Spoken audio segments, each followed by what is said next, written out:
You know, it's exciting I hate to use the word get started because we've been at it for a long time here, but I'm anxious to see, you know, first of all, I'm anxious to see just what our players and coaches, you know, what they bring now that we go out there and actually start playing football. You know, we've done a lot of things with them, as much as you can possibly do with NCAA rules. Our coaches have been around the players as much as you possibly can be around them.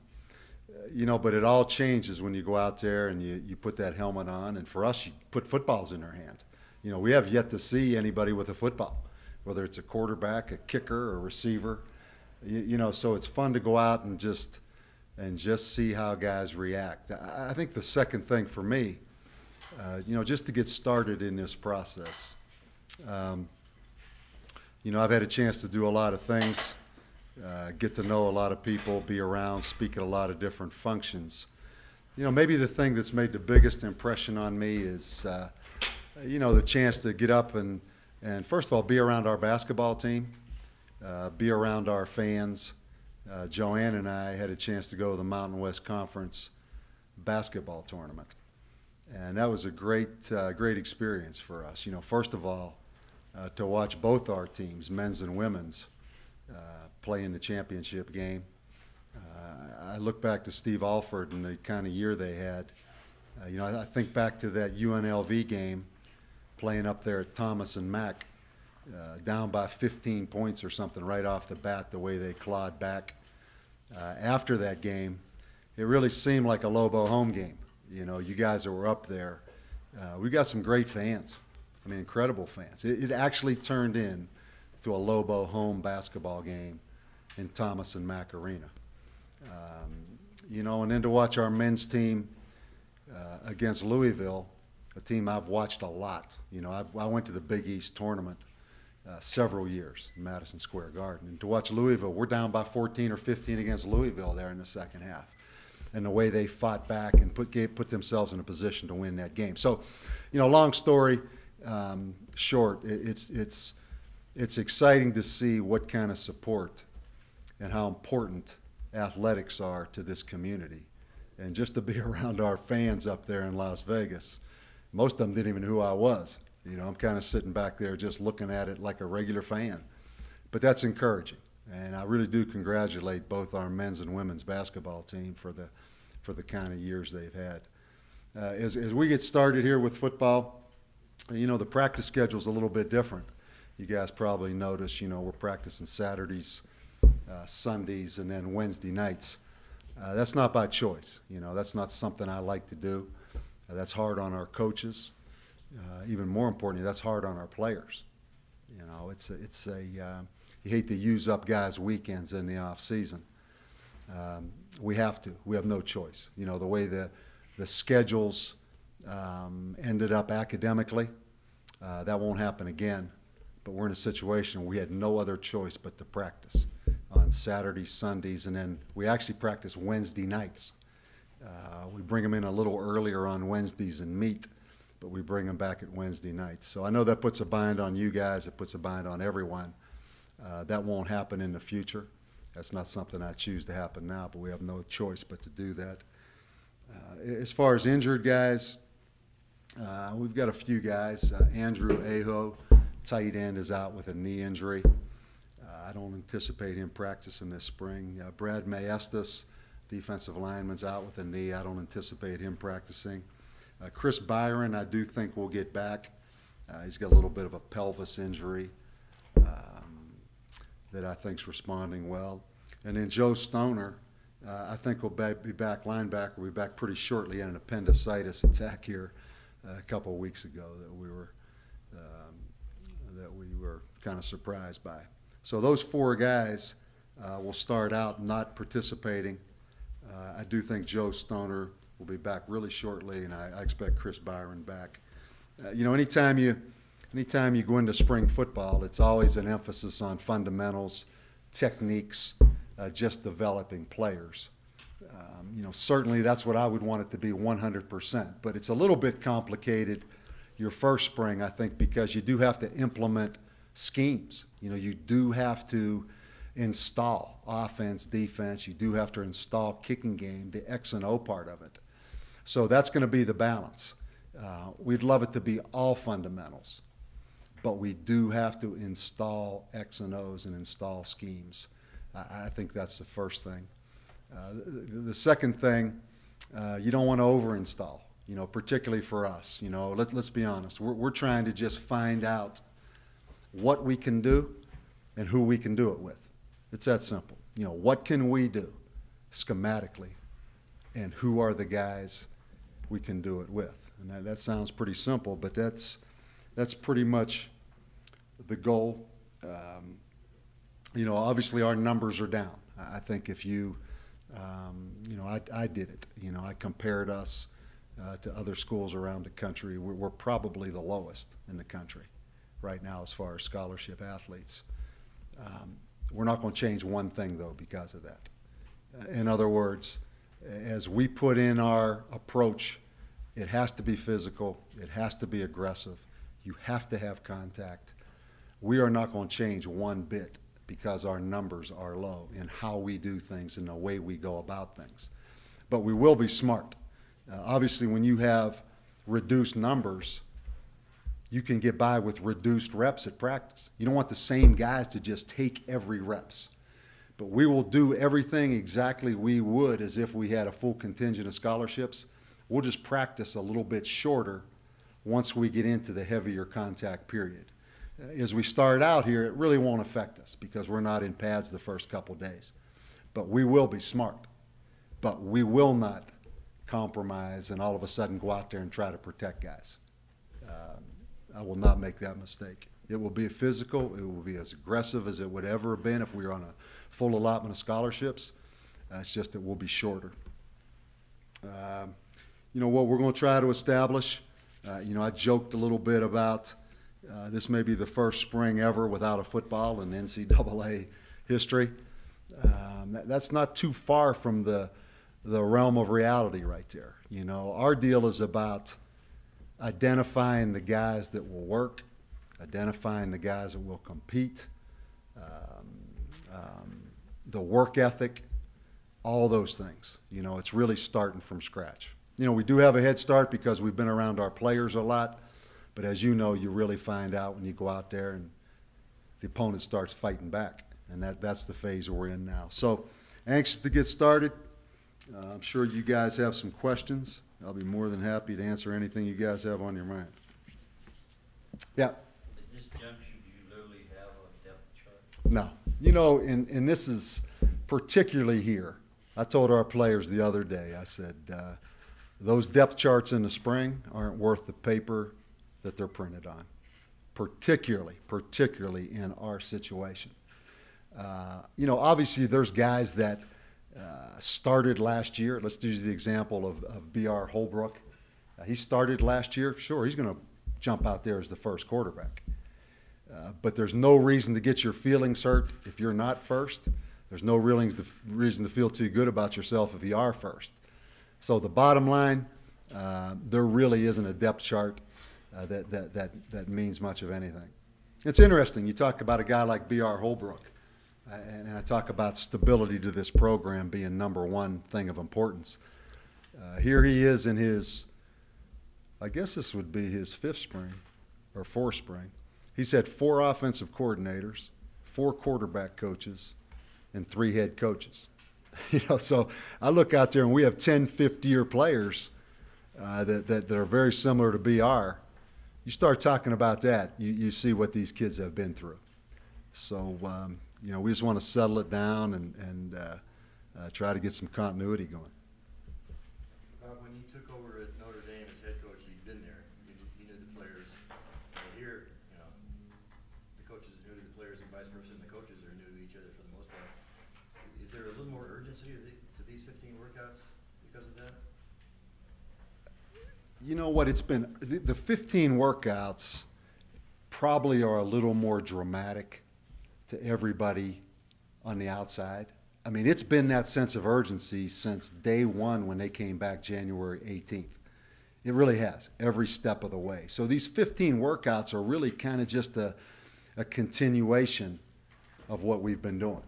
So, I mean, every second that we've had, I even go back to when we started recruiting, you know, when we felt behind, you know, there's been that kind of sense of urgency. So I don't really think from the standpoint of these 15 days, you know, because it's not so much what we're going to look like at the end of spring that's important to me. You know, it's what are we going to look like at the end of next season and then the season after.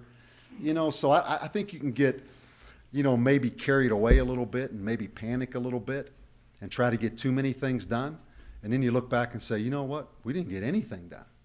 So with that said, I just want to come out of this spring, a couple things we can do and how many guys that we can find that can do it for us. You know, I just really want to just establish a foundation right here. So I don't really feel the sense of urgency. Although I'll say one thing, I think back to my experience doing this first time as a head coach.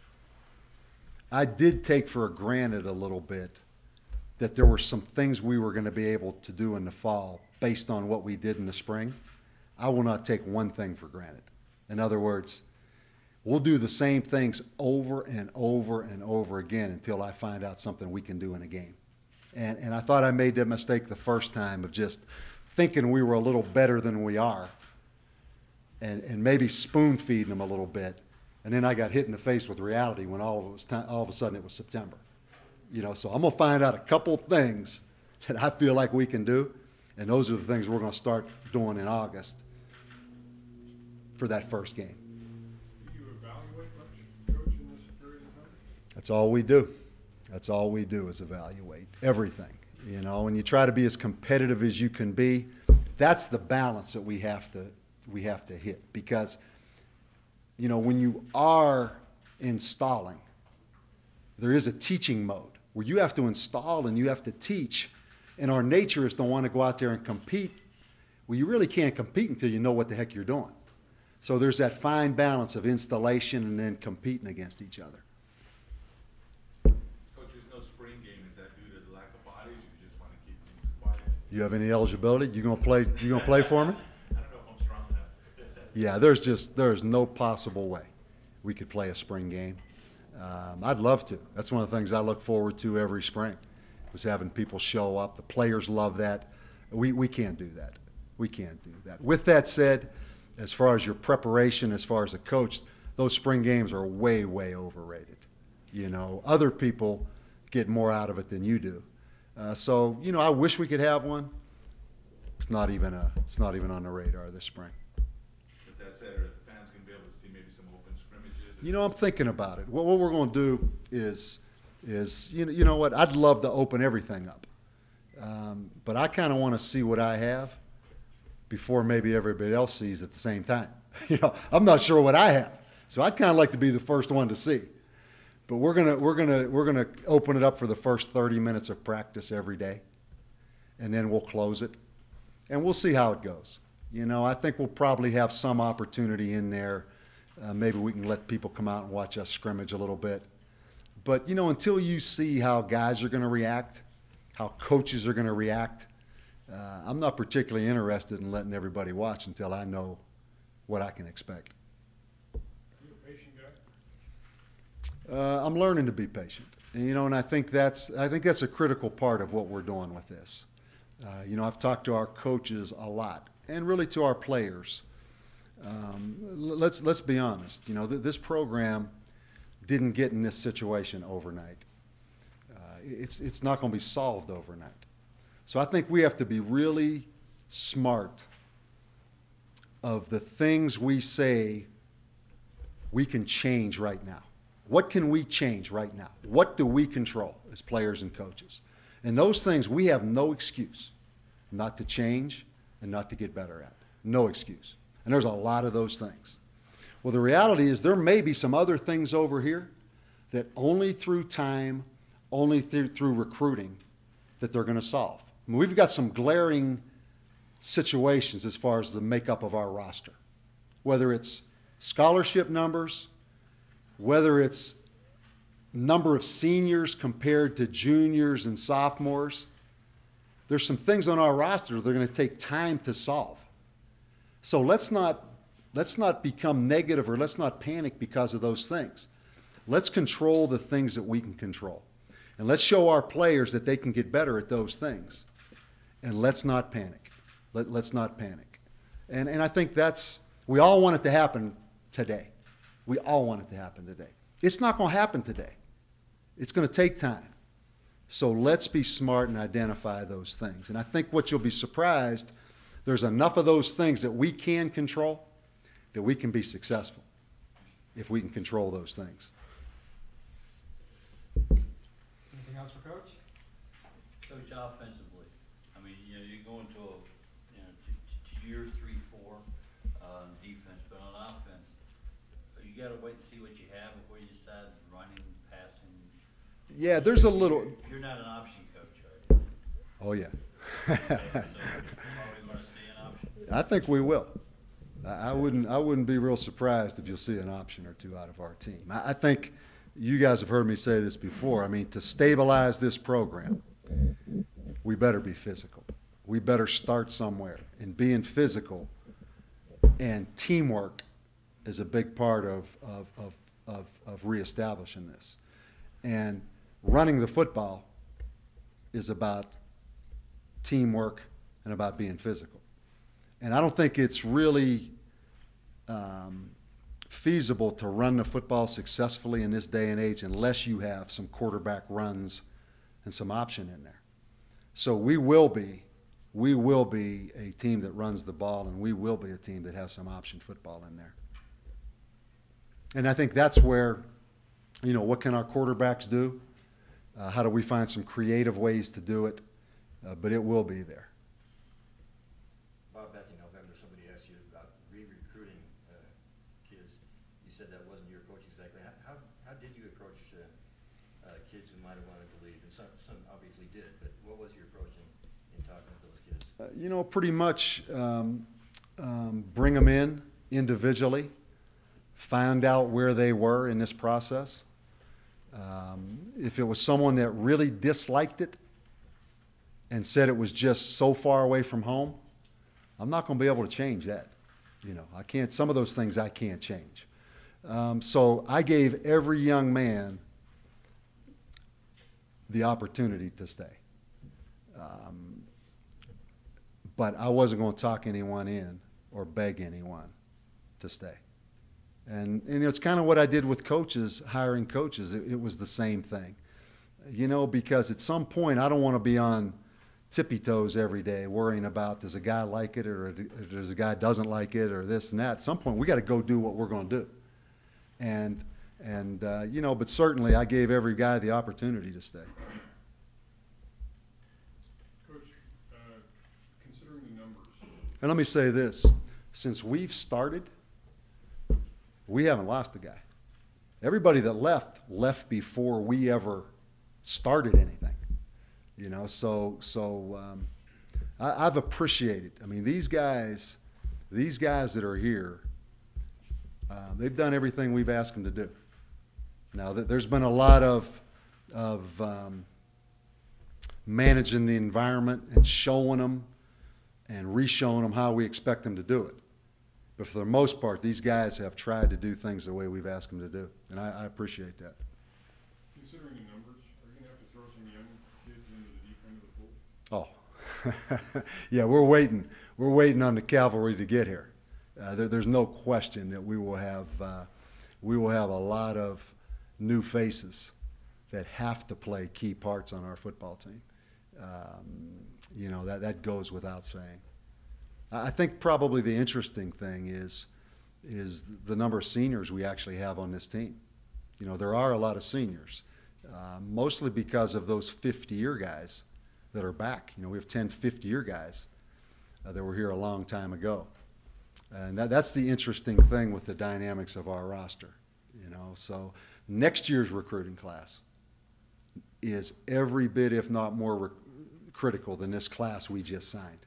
Next year's class is really critical. Coach, you talked about physical and stuff, being physical. How would you characterize the last 2 months in the off-season workouts and just in the weight room? Yeah, I mean, there's no question. I think, you know, and I always think it's best to ask our players, you know, because I've got my perspective. Those are the guys to get around and ask. But I think I'd be surprised if most of our guys or all of our guys wouldn't say that we hit a home run with our strength coach, Ben Hilgart. That would be the first thing. And then I think the second thing most of our guys would say, every moment that they've been in this football building, there's been coaches with them. You know, it's not just, well, the strength coach is in charge of the strength program. It's all of our coaches are in charge of everything. And it's been a very hands-on approach every step of the way. So it's been intense, you know, but I also know I've been smart enough, I've been around this long enough. Everybody's getting up at 6 o'clock in the morning. I've told our players that. Don't think every team we play isn't sitting there right now thinking, hey, we worked harder than anybody else. They don't give you any points out for just showing up at 6 o'clock every morning. But for the overall culture of all the things we've tried to change, you know, I feel pretty good that we've got their attention right now. I really do. Coach, you mentioned the seniors on the team and the amount. Are you seeing leadership coming from those players or from other players? You know, I'm not going to anoint leaders. I think you make a mistake when you do that. You know, when you say, okay, you're a leader because you're a senior. Well, you know, I don't know who our leaders are. With that said, I've met with our seniors 10 minutes before just about every team meeting we've had. You know, and I told them this can be the greatest year of your life. I mean, you've got an opportunity right here to be a part of something that, you know, the first step, the foundation of something can be the greatest thing, most fulfilling thing you've ever done. And I'm going to give you every opportunity to do that. You know, but with that said, there's no anointing leaders right now. You've got to earn it just like everybody else learned it. But a year from now, your college football experience is completely over. And I'm going to give you every opportunity I can to say, when you walk out of here, this was the best year I ever had. But there's no guarantees.